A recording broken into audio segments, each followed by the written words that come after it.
NEET परीक्षा में धांधली को लेकर जो इंडियन यूथ कांग्रेस है और उसी के साथ इंडिया गठबंधन के जो घटक दल के सारे लोग हैं वो यहाँ पर जंतर मंतर पर आगे प्रदर्शन कर रहे हैं। अगर देखेंगे यहाँ पर तो इंडिया गठबंधन के यूथ विंग के जितने कार्यकर्ता है या फिर लीडर है वो यहाँ पर उतरे हुए हैं जंतर मंतर पर और नीट के खिलाफ जो धांधली उसको लेकर जो है भारी प्रदर्शन करते हुए नजर आ रहे हैं। हालांकि अभी सुप्रीम कोर्ट से फैसला आना बाकी है, वहां से क्या कुछ होगा उसकी बात करेंगे। यहाँ पर लोग किस लिए आए हैं, क्या कुछ मांगे, उनसे बातचीत करेंगे ये क्या कुछ उनका कहना है। क्या नाम है भैया आपका? मनोज गुर्जर, कहाँ के रहने वाले? ग्वालियर मध्य प्रदेश। स्टूडेंट हैं आप यहाँ पे, स्टूडेंट के समर्थन में आए? स्टूडेंट के समर्थन में आया हूँ। क्या कुछ मांगे लेकर आए? यही जो स्टूडेंट्स के साथ जो अन्याय हो रहा है उसका फैसला जो आज सुप्रीम कोर्ट करने वाला है वो उनके पक्ष में होना चाहिए। 24 लाख के करीब बच्चे थे जिनके साथ ये धांधलेबाजी हुई है। कुछ लोग ऐसे थे जो पढ़े नहीं थे और कुछ थे ऐसी जिनकी साल भर की मेहनत थी, उनके लिए क्या कुछ करें?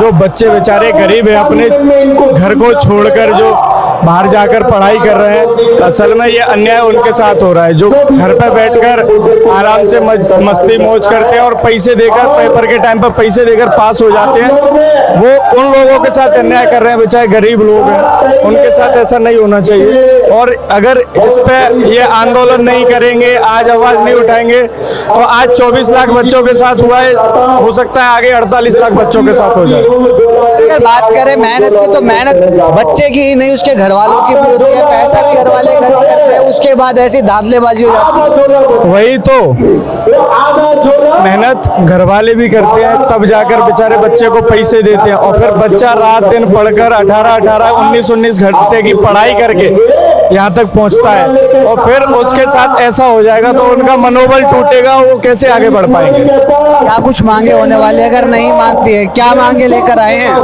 मांगे क्या है?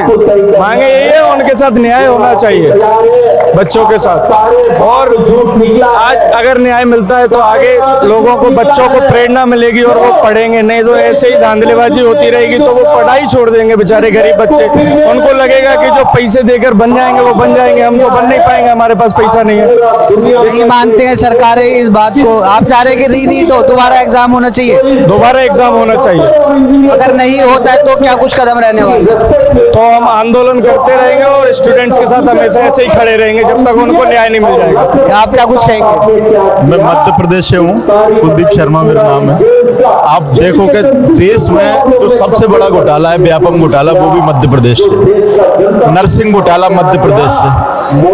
नीट घोटाला, जो देश की नींव है, देश की नींव ये युवा है। युवाओं के और छात्रों के साथ जो ठगने का काम जो मोदी सरकार कर रही है, ये ठगाई बंद हो, इसलिए ये आंदोलन है और ये आंदोलन उग्र से उग्र होता जाएगा अगर हमारी मांगे नहीं मानी गई तो। ऐसे क्या कुछ उग्र करेंगे आप, क्योंकि सरकारें तो आज अभी जो है सुप्रीम कोर्ट का भी फैसला आने वाला है, नीट के ऊपर बातचीत चल रही है। हमें पूरा विश्वास है कि सुप्रीम कोर्ट देश के छात्रों के साथ है और 100% पक्ष में ही फैसला है। स्वागत होगा। अगर 100% सुप्रीम कोर्ट में विश्वास है और जो भी फैसला होगा वो स्वागत योग्य होगा और हमारी ईश्वर से यही प्रार्थना है कि वो फैसला छात्रों के पक्ष में ही रहे, देश के पक्ष में रहे। लगभग 1600 बच्चों का एक री एग्जाम हुआ था जिनके साथ धांधले का केस आया था और वहाँ पर हमने देखा गया था कि 700 से ज्यादा जो बच्चे वो तो पहुंचे नहीं थे अपना एग्जाम देने के लिए। ऐसा जिस तरीके से जो घोटाले हो रहे हैं, इससे निश्चित रूप से कि जो एग्जामिनेशन की जितनी इनकी फर्म है वो सब पे छात्रों का विश्वास घटता चला जा रहा है। किस तरीके से छात्र ऑनलाइन गेमिंग और दूसरी चीजों की तरफ बढ़ रहे हैं और उनकी रुचि पढ़ाई से और आगे बढ़ने देश के प्रति। हम चंबल संभाग से आते हैं, वह क्रांतिवीर जो योजना है उसका सबसे बड़ा विरोध चल रहा है। 4 साल के लिए नौकरी दे रहे हैं केवल, तो छात्रों का, युवाओं का टोटल इस सरकार से और सरकारी राजनीति से, सरकारी नौकरियों से विमुख होते चले जा रहे हैं। कारण उनका सबसे बड़ा यही है कि धांधली इतनी बढ़ चुकी है कि पैसा देके किसी में भी एडमिशन लिया जा सकता है, लेकिन पढ़ने वाला कोई बच्चा अब इस सरकार में अपनी काबिलियत के अनुसार किसी पोस्ट पर नहीं पहुंच रहा। और भी लोग यहाँ पर इनसे बातचीत करेंगे क्योंकि उनका क्या कुछ कहना है। क्या नाम है भैया आपका? कहाँ के रहने वाले? उत्तराखंड से। तो क्या समर्थन में आए या फिर घर में से कोई बच्चा है जो नीट की तैयारी कर रहा है? समर्थन में आए। हम यूथ कांग्रेस के सदस्य हैं, तो यूथ कांग्रेस से अध्यक्ष जी का आदेश आया था, तो हम समर्थन में आए। क्या कुछ मांगे लेकर आए हैं आप? मांगे हम तो फुल सपोर्ट कर रहे हैं जिन बच्चों के साथ नाइंसाफी हुई है कि दोबारा एग्जाम हो। हमारा जब एग्जाम हुआ था 1600 बच्चों का एग्जाम हुआ था, लगभग 1652 थे, उसमें से 700 बच्चे जो है वो तो पहुंचे ही नहीं थे एग्जाम देने के लिए। तो उनकी तरफ से तो नहीं था कि उन्होंने पैसा दिया हो या उनके अंदर कोई शंका हो? उसके बारे में मुझे कोई जानकारी नहीं है, लेकिन हमारी जो मांग है कि जो बच्चों से अन्याय हुआ है वो टोटली दोबारा से एग्जाम कराया जाए। बस हो सकता है कि बच्चों को इन्फॉर्मेशन ना पहुंची हो, जानकारी ना हो, कुछ बच्चों को सुनाई दे रहा था कि जानकारियां नहीं मिली करके। 1600 बच्चों का होना चाहिए जिनके साथ धांधले हुए, या फिर पूरे 24 लाख का होगा? पूरा टोटली, हम तो कह रहे हैं पूरा टोटली 24 लाख का हो जाए। टोटली 24 लाख बच्चों का दोबारा फिर एग्जाम हो जाए। अगर ऐसे एग्जाम हो तो उसमें पैसा भी जाता है, मेहनत भी जाती है, साल भर की मेहनत होती है, घर वालों के सपने होते हैं, बच्चे के अपने खुद के सपने होते हैं। तो सर आप एक देखो ना, जो बच्चे मेहनत से ईमानदारी से पढ़ाई कर रहे थे, तो आप देख रहे हो आज कैसे कैसे लोग बैठ गए तो अपने सिस्टम के लिए, पैसों के लिए बच्चों के भविष्य को दांव पे लगवा रहे हैं। अगर री एग्जाम नहीं होता है तो क्या कुछ कदम होगा? हमारे अध्यक्ष जी का जो आदेश होगा, जो न्याय की लड़ाई आगे तक हम लड़ते रहेंगे। और भी लोग उनसे बातचीत करें। क्या नाम है आपका? मेरा नाम मनोज ठाक है जी, माही, हिसार हरियाणा से। क्या मांगे रहने वाली आप?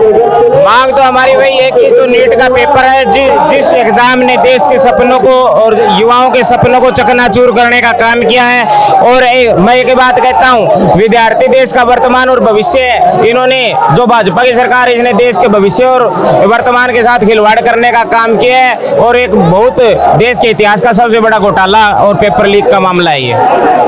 अगर नहीं मानते क्या मतलब जो री एग्जाम होना चाहिए? री एग्जाम होना चाहिए। और मैं एक ही बात कहता हूँ, एक विद्यार्थी 2 साल 3 साल कोई ड्रॉप करके तैयारी करता है, 2-3 साल तो वापिस आते नहीं, और परिवार वाले 10 लाख रुपए लगा के बच्चे की तैयारी करवाते हैं, और फिर जब उसको पता लगता है कि पेपर लीक हो गया और एक एग्जाम में 67 बच्चे पहले नंबर पे आते हैं, और सरेआम जो पेपर सभी हर एक छोटे से छोटे व्यक्ति को पता है कि ये पेपर लीक हुआ है, फिर भी ये सरकार पता नहीं क्यों इस एग्जाम को दोबारा क्यों नहीं करवाना चाहती। और इस सरकार की नीयत साफ नहीं है। हम युवाओं की लड़ाई यूं ही लड़ते रहेंगे, सड़क पे हम लड़ रहे हैं, और संसद के अंदर राहुल जी और इंडिया गठबंधन इस लड़ाई को जारी रखेंगे। अगर नहीं होता है री एग्जाम तो उसके बाद क्या कुछ कदम रहने वाले? हम बड़े स्तर पे प्रदर्शन करेंगे, धरने करेंगे, और भूख हड़ताल पे बैठेंगे विद्यार्थियों के लिए और देश के भविष्य के लिए। हमसे बात करने के लिए, तो जैसा कि आप देख सकते हैं यहाँ पर स्टेज पे,